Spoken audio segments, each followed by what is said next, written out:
अस्सलाम वालेकुम, आदाब। जैसा कि मेरा कमिटमेंट था कि आज हम लोग एक नया चैनल स्टार्ट करने जा रहे हैं और इस चैनल को स्टार्ट करने का जो हमारा मकसद है वो है लोगों को एजुकेट करना।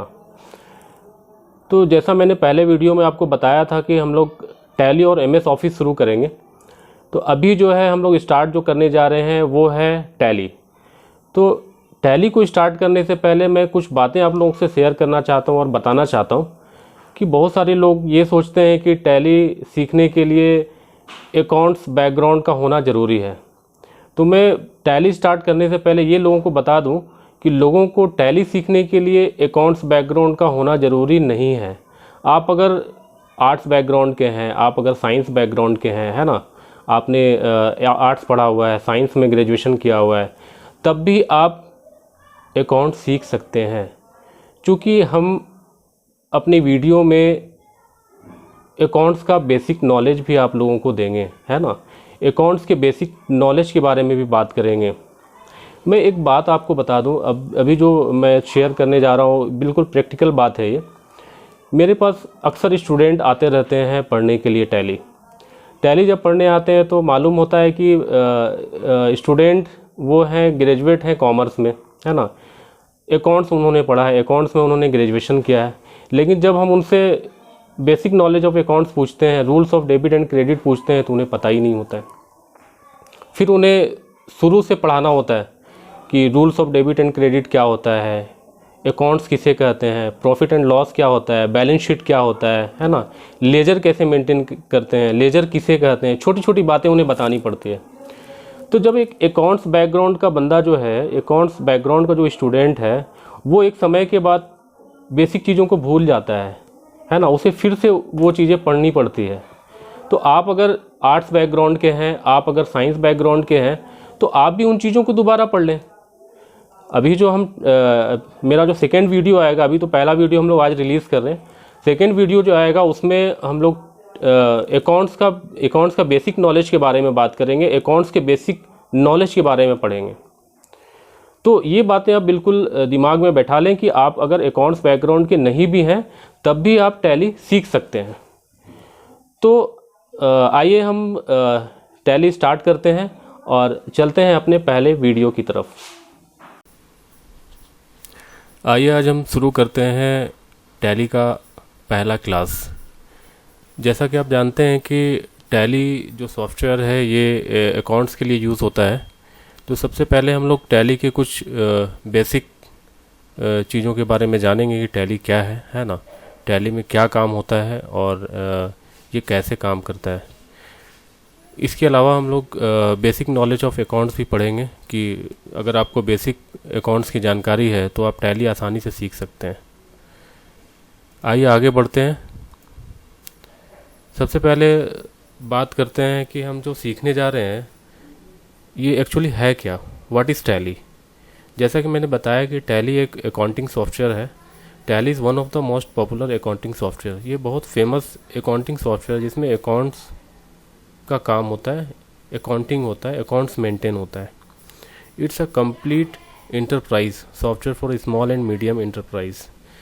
ये छोटे और मीडियम और बड़े उद्योग में भी यूज़ होता है। बड़ा बिजनेस भी अगर है, छोटा बिजनेस भी है, तो उसमें भी ये अकाउंटिंग का काम होता है टैली के द्वारा। तो भाई अकाउंट्स क्या है, अकाउंटिंग क्या चीज़ है, इसके बारे में भी हम लोग जान लें। What is accounting? Accounting is the process of recording financial transactions pertaining to a business. The accounting process includes summarizing, analyzing and reporting these transactions to oversight agencies, regulators and tax collection entries. आइए हम इसको detail में हिंदी में जानते हैं। Accounting को हिंदी में लेखांकन कहा जाता है। लेखांकन एक व्यवसाय से संबंधित वित्तीय लेन देन को रिकॉर्ड करने की प्रक्रिया है। इसमें व्यवसाय में जो लेन देन होता है इसको रिकॉर्ड किया जाता है, चाहे वो किसी तरह का लेन देन हो, सेल्स हो, परचेज हो, पेमेंट हो, रिसीव्ड हो। अकाउंटिंग का प्रोसेस किसी भी ऑर्गेनाइजेशन या बिजनेस में हो रहे फाइनेंशियल ट्रांजैक्शन के बारे में लिखित रूप से जानकारी रखता है।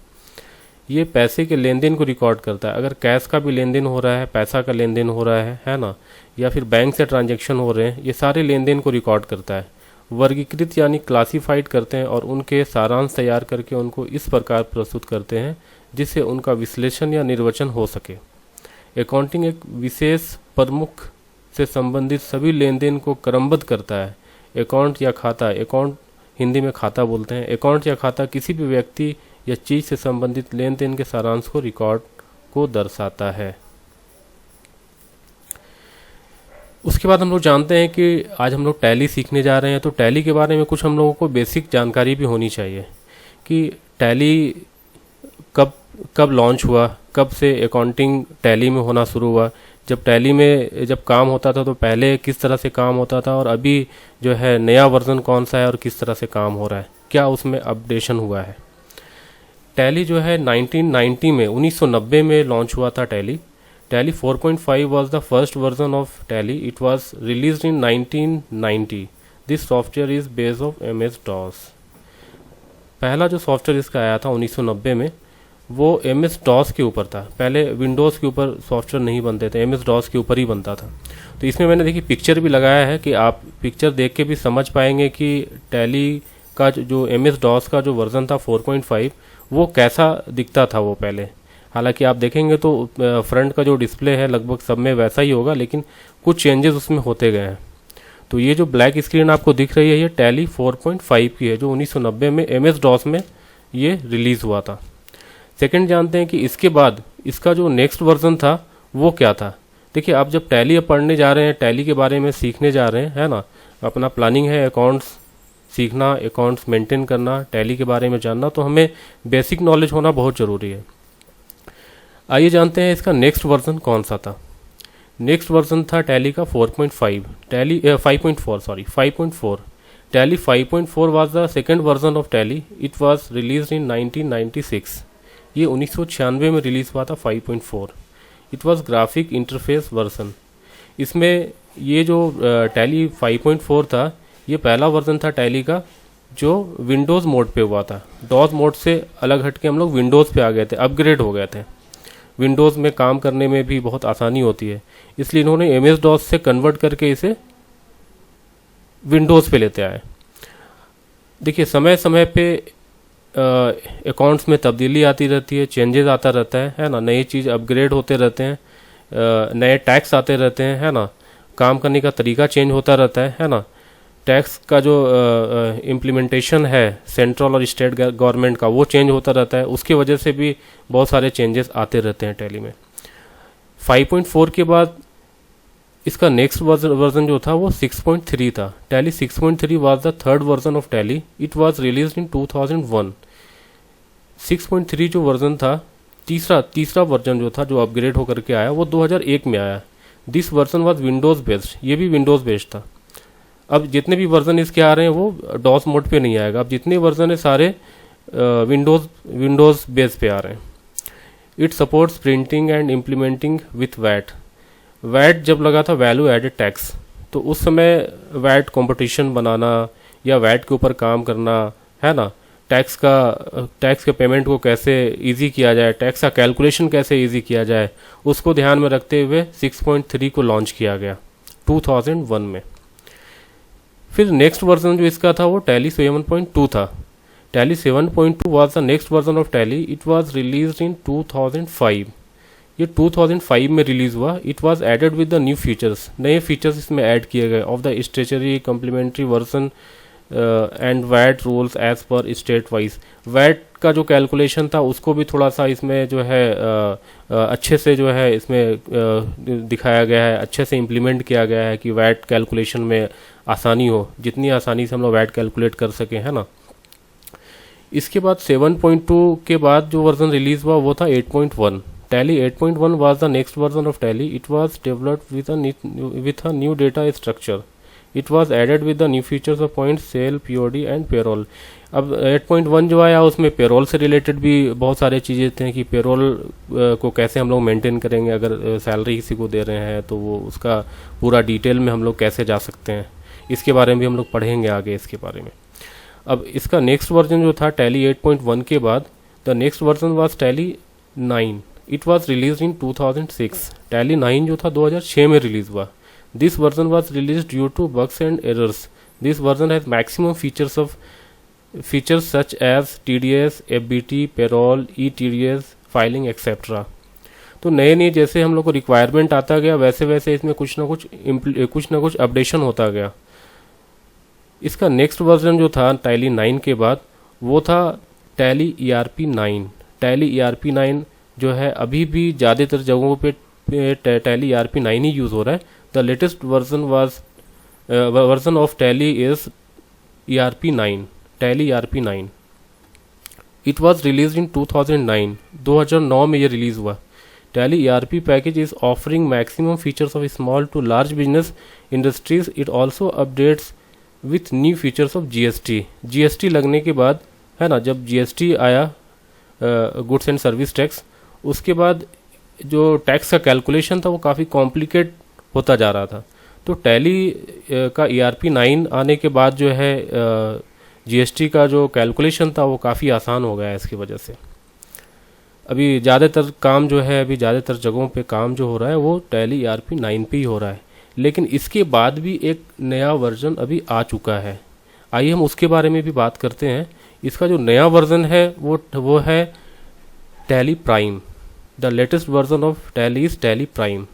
It was release in November 2020। अभी 2020 में, नवंबर 2020 में इसे रिलीज़ किया गया है। This version has new features of accounting का काफ़ी सारा न्यू फीचर्स है इसमें। GST है, टैक्स रिलेटेड बहुत आसान तरीका दिया गया है इसमें कैलकुलेशन का। लेकिन अभी चूंकि टैली ERP 9 जो था वो काफ़ी जगहों पे चल रहा है, उसको लोग अपग्रेड करा करके अभी जो है टैली प्राइम में आ रहे हैं। ये तो हो गया टैली के बारे में जानकारी की, टैली कब लॉन्च हुआ, कब स्टार्ट हुआ, कब इसमें चेंजेस आए एज़ पर रिक्वायरमेंट की। टैक्स का ज़रूरत हुआ तो टैक्स को इम्प्लीमेंट किया गया, उसमें टैक्स को ऐड किया गया। अकाउंटिंग को आसान बनाने के लिए नए नए वर्जन आते गए, है ना। अभी जो है लेटेस्ट वर्जन जो है वो टैली प्राइम चल रहा है।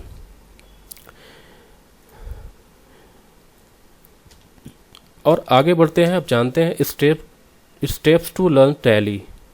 देखिए टैली में जो है सारा अकाउंटिंग का काम होता है। अब आप समझ गए टैली में क्या काम किया जाता है, टैली क्या है। और टैली में अकाउंटिंग का काम होता है, और अकाउंटिंग में क्या क्या काम होते हैं इसके बारे में हम लोग को बहुत डिटेल में जानना है। अभी कुछ चीज़ें हैं, कुछ इंपॉर्टेंट चीज़ें हैं जिसके बारे में हम लोग बात करेंगे, बाकी डिटेल में हम लोग आगे पढ़ेंगे। Steps to learn Tally. अभी जैसे अकाउंटिंग की बात होती है तो कई सारे ट्रांजैक्शन होते हैं जो रेगुलर बेसिस पे होते हैं, और कई सारे ट्रांजैक्शन ऐसे होते हैं जो वीकली या फिर मंथली बेसिस पे होते हैं, है ना। जैसे आप रेगुलर ट्रांजैक्शन की बात करें तो परचेज ऑफ ट्रेडिंग गुड्स, अगर गुड्स का परचेज हम लोग कर रहे हैं, ख़रीदारी कर रहे हैं, वो रेगुलर ट्रांजैक्शन है। हर दिन परचेज होना है। सेल ऑफ गुड्स, हर दिन गुड्स को सेल करना है ना। प्रोवाइडिंग ऑफ सर्विसेज भी हम लोग डेली देते हैं, है ना। बिजनेस एक्सपेंसेस, अगर किसी बिजनेस को चला रहे हैं, चाहे स्मॉल बिजनेस हो या बड़ा बिजनेस हो, है ना, उसमें हर दिन कुछ ना कुछ खर्च होते हैं, है ना, कुछ ना कुछ इनकम भी होगा। Purchase of sale of capital goods, receipts में भी बहुत सारे रिसीप्ट हो सकते हैं। कैश में रिसीप्ट हो सकता है, बैंक में रिसीप्ट हो सकता है ना। पेमेंट होंगे, पेमेंट में कैश पेमेंट हो सकता है। पेमेंट भी बहुत तरह का हो सकता है, सैलरी हो सकता है, इलेक्ट्रिक बिल हो सकता है, टेलीफोन बिल हो सकता है ना। बहुत सारे पेमेंट्स होंगे इसमें। ये सारे जो ट्रांजैक्शन है ये रेगुलर ट्रांजैक्शन है, जो रेगुलर बेसिस पे हर दिन होते हैं। इसके अलावा जो अदर ट्रांजैक्शन है, अदर स्पेशल वर्क जो होते हैं, जैसे reconciliation of accounts. Reconciliation of accounts है तो ये एक टाइम बेसिस पे होगा, एक टाइम पीरियड पे होगा। लाइक हम आफ्टर 15 डेज करते हैं या आफ्टर 1 मंथ करते हैं। अब जैसे बैंक का रिकॉन्सिलेशन है तो बैंक का रिकॉन्सिलेशन कई जगहों पे 15 दिनों में किया जाता है, मिलाने के लिए कि क्या डिपॉजिट हुआ है, क्या विड्रॉ हुआ है ना। कहीं पे बैंक का एरर तो नहीं है, कहीं पे चेक क्लियर हुए हैं कि नहीं हुए हैं, है ना। तो ये कई जगहों पे 15 दिन पे, कई जगहों पे 1 महीने पे होता है। ऐसे जनरली जो रिकॉन्सिलेशन बनता है बैंक का वो 1 महीने के बाद बनता है। ओपनिंग ऑफ फाइनेंशियल ईयर तो एक बार ही होता है। साल जब शुरू होता है, फाइनेंशियल ईयर जब शुरू होता है उस वक्त होता है। क्लोजिंग ऑफ फाइनेंशियल ईयर, जब हम क्लोजिंग करते हैं 31 मार्च को, उस वक्त क्लोजिंग का काम करते हैं। Final accounts, balance sheet, payment of taxes भी मंथली हो सकते हैं, है ना, क्वार्टरली हो सकते हैं। Prepare of returns and state adjustment. Return monthly हो सकता है, क्वार्टरली हो सकता है, कैपिटल, लोन एक्सेट्रा। ये हो गए हमारे अदर स्पेशल वर्क जो एक टाइम पीरियड पे होता है। तो ये हो गए टैली के बारे में बेसिक जानकारी है। अभी जो मेरा वीडियो रिलीज़ हो रहा है, इसमें आपको कैसे पता चलेगा कौन सा वीडियो पहले आया है, कौन सा वीडियो हम बाद में रिलीज़ कर रहे हैं, कौन सा स्टेप आपको पहले पढ़ना है, कौन सा बाद में पढ़ना है। अभी तो मान लेते हैं पहला वीडियो मैं रिलीज़ कर रहा हूँ तो उसमें पता चल जाएगा, लेकिन जब वीडियो जो क्वांटिटी है, वीडियो नंबर ऑफ़ वीडियोज़ जो है वो बढ़ जाएंगे तो आपको कैसे मालूम चलेगा। तो मैं अपने सारी वीडियोज़ में नंबर डाल रहा हूँ कि tally video number 1, video number 2, है ना। आप स्टेप वाइज उसको पढ़ेंगे। मान लेते हैं आपका कभी छूट भी जाता है कि मैंने दूसरा कंप्लीट कर लिया था, अभी 5वें में आ गए, है ना, तो 3 और 4 आपका छूट रहा है, तो वो मेरा जो उसमें जो सीरियल नंबर होगा ना, उस हिसाब से आप लोग कंप्लीट कर लेंगे, है ना। या जो लोग बाद में सब्सक्राइब करते हैं, जो बाद में हमारे चैनल में जुड़ते हैं, उन्हें भी पता होगा कि हमारा जो वीडियो है, पहला वीडियो कौन सा है, दूसरा कौन सा है, तीसरा कौन सा है। तो आप जब भी कंप्लीट करें तो 1 बाय 1 कंप्लीट करें, तो उससे क्या होगा कि पहले आपको क्या पहले पढ़ना था, क्या बाद में पढ़ना है, ये आपको पता रहेगा और उसमें आसानी से आप पढ़ पाएंगे, है ना।